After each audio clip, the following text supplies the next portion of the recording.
मैं आपका अपना दोस्त अजय कुमावत। कैसे हो आप सब लोग? उम्मीद करता हूँ आप सब लोग अच्छे होंगे। आज हम एक और SME IPO Italian edible limited का रिव्यू करेंगे basis on the 9 factor which we have discussed earlier. Number 1, information about the company. So जो कंपनी है वो 2009 के अंदर फाउंड हुई थी और कंपनी जो वो wide range of confectionery product such as rabri, mithai, sweets, milk paste, chocolate paste, lollipop, candies, jelly, multigrain puff, buns and fruit based product under its of cure brand sell करती है। और कंपनी के पास दो मैन्युफैक्चरिंग फैसिलिटीज़ हैं इंदौर मध्य प्रदेश के अंदर, जिसके अंदर एक तो है ग्राम पाल्डा के अंदर एंड अनदर वन है प्रभु टोल कांटा के पास। ठीक है। और कंपनी का जो मेजर क्लाइंट है वो उसके अंदर शामिल है chocolate world, Yuvraj agency, Bakewell biscuit private limited, RK Prabhavati traders, Mamta stores, Maa Laxmi traders and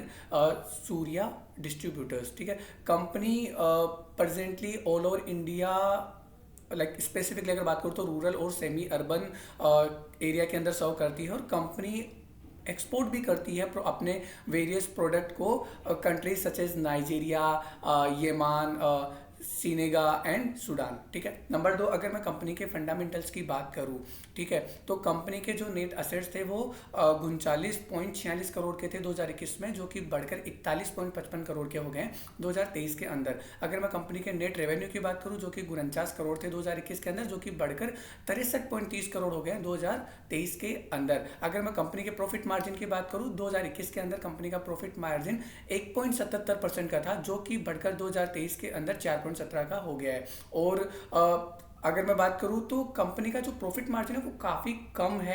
ये कंपनी का एक नेगेटिव पॉइंट मेरे को नजर आया है। और प्रोमोटर के ट्रैक रिकॉर्ड और सेक्टर एक्सपीरियंस की अगर मैं बात करूं तो कंपनी लगभग 15 साल पुरानी कंपनी है, तो कंपनी का जो सेक्टर एक्सपीरियंस है वो मेरे को अच्छा नजर आ रहा है।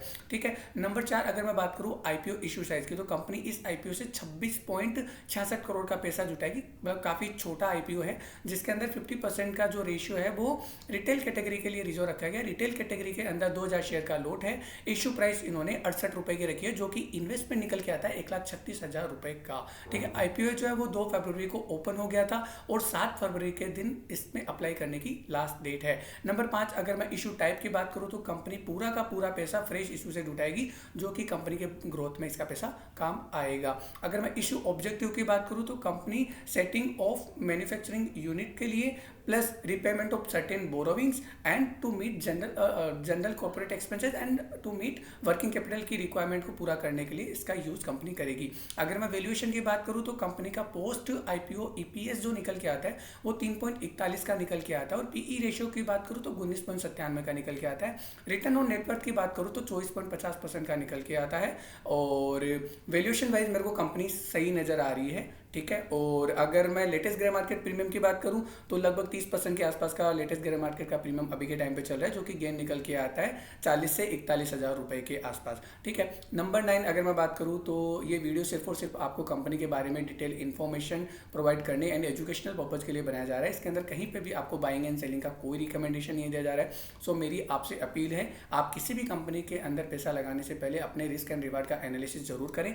अगर मेरे द्वारा दी गई जानकारी एंड इन्फॉर्मेशन आपको पसंद आ रही है तो वीडियो को लाइक करें, अपने फ्रेंड्स के साथ शेयर करें और कमेंट सेक्शन के द्वारा अपने सजेशन एंड फीडबैक मेरे को जरूर बताएं। चैनल पे नए हैं तो चैनल को सब्सक्राइब करें, बेल आइकन को दबाएं। धन्यवाद।